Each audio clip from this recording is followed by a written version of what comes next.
everyone, and welcome to the Paceroos Podcast, the only Australian NBA podcast with a bias towards the Indiana Pacers. I feel a bit left out because I'm the only one without a jersey today. For those of you viewing this on YouTube, we have the OG Danny Granger jersey being worn by Justin, and we have the new statement or city jersey being worn by Alex at TJ Warren.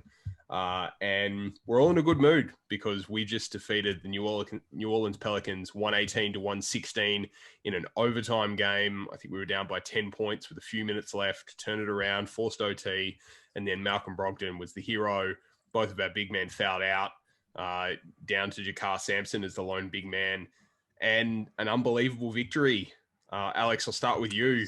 Got to feel pretty good at the moment being 5-2. 100%, man. I think it's one of the better starts we've had since probably 2014, I would imagine. So, it's a good time to be a Pacers fan. I mean, what a win. We were down by 10 points with about 2 minutes to go. We all thought we had lost. I think every Pacers fan was turning off the TV or getting ready to go to bed. But, Oladipo, Miles, to play that way with 2 minutes to go when your back's against the wall it's Pacers basketball, isn't it? That's the old school Pacers ball. Never quitting, never giving up. So that's one of the better wins you'll see all year long. I think you hit the nail on the head. It's Pacers basketball to never give up, to keep fighting. And the team definitely did that. There was a lot of foul trouble early, and we'll get into that a little bit later in the episode. But Justin, this team was picked to not make the playoffs by a lot of people, and 5-2 start through the first 10% of the season. You can't be dissatisfied with the way that Nate Bjorkgren and the players have handled the first 10% of the season, can you? No, you can't. And it's been a weird start to the season. I thought the game one against Boston, Pacers probably didn't deserve to win, but then won. And then game two against Boston, they deserved to win, but then lost. And then, the Knicks game was up in the air. The Knicks ended up pulling it out. And then the Pelicans probably didn't deserve to win, but pulled it out. It's just been a crazy year with team could get on the hottest streak in the last 5 minutes, wins the game. So, 5-2. I think we're tied for second in the East now, just below Philly, who are 6-1. So, terrific start to the season. And, so many heroes from today's game against the Pelicans. Like, you could mention probably about 4 or 5 players that kind of helped get the victory. Yeah, and one of those players we've got to mention off the top is Victor Oladipo. He's definitely looked even better today than he has in the last few games. I think we've seen Victor return to, that 90-95% of what he was prior to the quad injury. And you have to mention how good he's looked. I mean, 25 points, 5 rebounds, 6 assists, a couple of steals, 5 3-pointers made in the game today. He was a flamethrower, as you tweeted, Justin, during the game. He was instrumental in keeping us in the game late before Miles hit some big shots, and then Malcolm Brogdon hit some big shots toward the end of OT. But, I mean, Alex, this is the Victor Oladipo we were hoping would come out and that we'd see this season. It's really nice to have a guy that was an all-star sort of back, isn't it? Yeah, well, and you know what? We've been probably the most critical of him out of most Pacers fans. I know, especially during the bubble, we were disappointed in his play, but he's come out this year, and outside of the Knicks game where he obviously didn't shoot the ball well, he's played some of the best ball we've seen him play since that All-NBA year. So obviously a contract year, so he's got some extra incentive, but it's good to see Vic getting back, and he hit those clutch shots. He played clutch defense. The effort on defense is the biggest thing that I've seen from him this season. I should say the biggest jump I've seen from this season from last season, because there were times in the bubble where he was falling asleep. He didn't look like he was trying on defense sometimes, but, he got that clutch charge call against Bledsoe, and he just looks so much better, man. And Malcolm Brogdon is the other one, Justin, that really was instrumental in OT. He's hit some good shots. He's been probably one of our most consistent players this season, along with obviously Domas Sabonis, who fouled out of the game. We saw Malcolm start really strongly last season before he succumbed to a few injuries and was pretty inconsistent after the new year, but he's really picked up where he left off around December, January of last year. So we're hoping that continues. Yeah, you can definitely tell. I mean, he's mentioned it, but you can tell he's working 3-point shot. Definitely like pull-up game off the dribble as well. He's 4 for 9 today. he's putting up large quantities of 3-point field goals, which is great. I have confidence in him going in. You know, a crazy stat from State. He played 46 minutes, 11 assists, 0 turnovers, which is unreal. You know, add 21 points and the game winners could go along with it. But 11 assists, 0 turnovers in 46 minutes, that's impressive. It is. It's exactly what you need from your point guard, and you can't afford to make mistakes when your two bigs foul out across the course of the game. And I want to talk about fouling and overall the foul count of the last couple of games. I mean, the loss to New York was kind of marred by a lot of foul calls. Whether they're fair or not is a different conversation. But the fact of the matter is that there's a lot of foul mistakes sort of being made, and a lot of free throws being shot by Pacers opponents right now. And I'd say that that's probably the only thing that I'd look at and think that's something that we need to kind of curb. If we look at, you know, the last game, Sabonis was in foul trouble. He ended up with 5 fouls. This game, Miles had 2 fouls within 2 minutes of the game starting, and Domas fouled out with, I think, about 6 or 7 minutes remaining in the whole game. And then Miles fouled out later in the piece after coming on and making some big shots down the stretch, including a big 3 to tie it off that Oladipo defensive play. Alex, when you've only got 2 centers on your roster and they both start, how important is it to maintain your fouls for the end of a game, and so you don't lose one or both of them? Yeah, it can make and break your team, and we've seen it. No Goga, he's out with injury, obviously, so you're running thin at the big spot. And today we got some big minutes from Jakar. I've been looking forward to it. I think it's been a little bit odd to me. I think you can tell Nate is not too sure how deep he wants to go with the rotation. And I think that's why guys like Sumner, guys like Sampson haven't necessarily seen minutes. But when guys like Miles are getting in foul trouble or Sabonis are getting in foul trouble, you got to step up. So, yeah, they've got to limit those. I think I'm not too worried about it because this is not something that's reoccurring for Sabonis. Miles does get in a bit of foul trouble, especially early. That's going to happen. He's going for a lot of blocks. So, you know, I'm not too worried about that. But definitely good to see guys like Sampson, and hopefully, especially for you, Adam, hopefully Goga comes back soon so we don't have to worry about the center depth. Yeah, it's pretty thin at the moment. And you mentioned the rotation, and Justin, I know that you've got a lot to talk about when it comes to one particular part of the rotation. Hype train Edmund Sumner hasn't been part of the rotation. I know he's a favorite of yours. There's one guy that has been a part of the rotation, and he's actually been starting. And, you know, we've talked about this guy a lot over the last couple of years, once called untouchable by Larry Bird. Aaron Holiday just has failed to find his shot this season. And, you know, Alex and I have been on the Aaron Holiday train. We've been waiting for it to leave the station. But, Justin, it appears like the train's broken right now.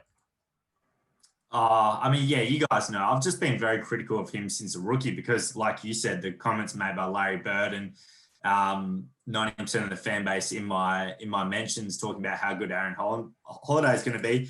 And he's had 1 or 2 good games in his career. And that was against Toronto in overtime last year. He played terrific that game, hit some clutch shots. Brooklyn game as well. And to me, that's it. Like he can't complain about opportunity now because we've had that many injuries the past few years. He's been thrusted into a starting role and he's given nothing. And I know that might sound harsh, but his shot just looks terrible. You know, 1 for 5 today. So glad Nate Bjorkgren ended up going with TJ McConnell. You know, how many times does McConnell steal the ball or make a play to get, you know, Pacers an extra basket? And, you know, even against the Knicks, Aaron Holiday was 0 for 6. And he's not affecting the game in any other way. He's not getting rebounds. He's not getting assists. He's not getting steals, at least with TJ McConnell. He's impacting the kind of box score in your assists, your steals. And, you know, even against Boston game 2, Peyton Pritchard absolutely torched Aaron Holiday.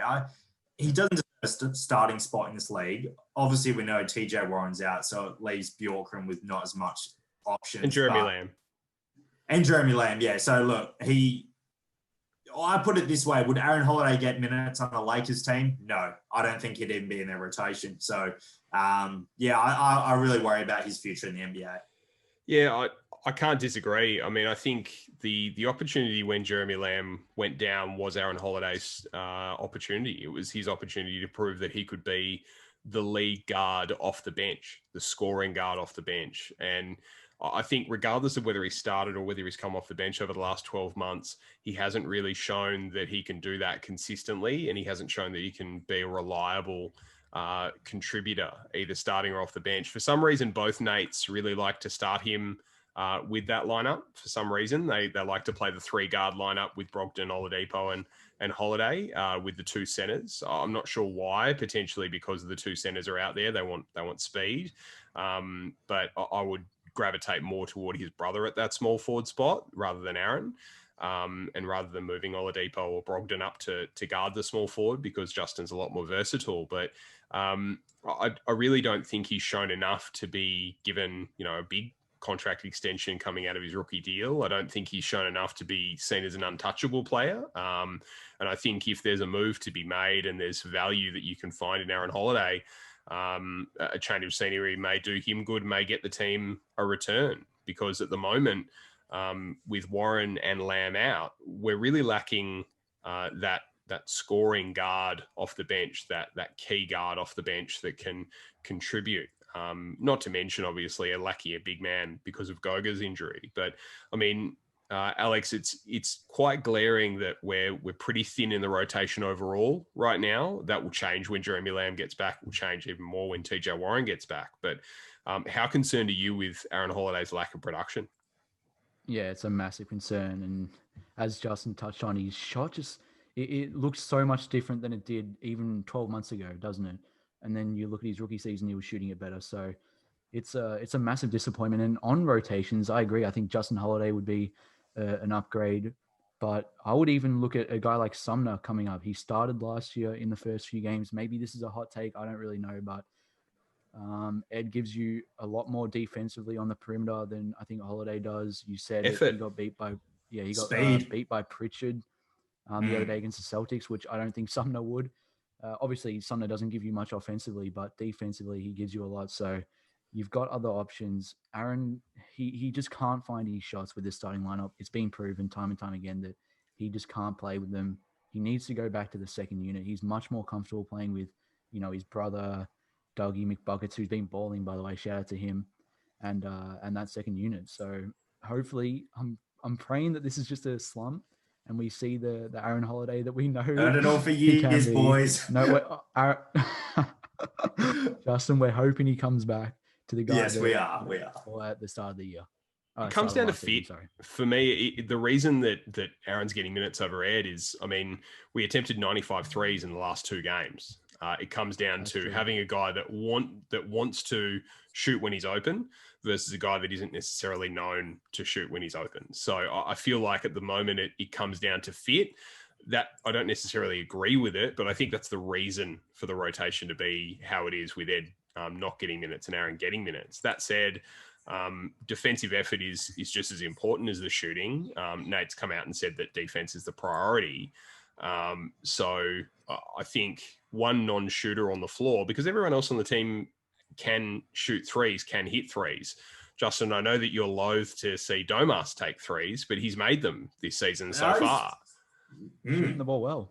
He's shooting okay. He's doing well. And, I just want to mention, because I know a lot of people think I'm really strict on Aaron Holiday and they love it, things like that. But I call it, as I say, as you two do. And, the last 2 games, he's output 46 minutes in the last 2 games, 3 points, 3 rebounds, 2 assists, just not good enough for an NBA starter. I'm sorry, I don't care if you've got Oladipo on the court as well and Sabonis. I feel like any NBA player could put up better numbers with Sabonis and, Brogdon on the floor than what Aaron Holiday's put up. So, we can move on. But, I would not be surprised to see him dangled at the trade deadline. I still want to know his value. Everyone talks about, the deadline, all these teams were after Aaron Holiday, like New York Knicks were after him and they were offering this and that. Geez, I want to know what people are offering, because I don't know why we're turning him away. Yeah, at the moment, I mean, I think when we have a full complement of players, when we have Lamb and Warren and Goga, then I think ultimately that will be the biggest test of what we can do with this roster, because we'll legitimately have sort of 10 players that could stake claim to play in games at that point, with Aaron Holiday, Justin Holiday and McDermott off the bench, along with Goga and Lamb. So I think the tough part for me will be, I don't think Nate wants to play 10 players every night. I think he's probably shown that he's more comfortable with playing 8 or 9 consistently across the start of the season. I don't see that necessarily changing. I mean, NBA coaches tend to want 8 or 9 heading into the playoffs. So there's going to be one guy that falls out of the rotation.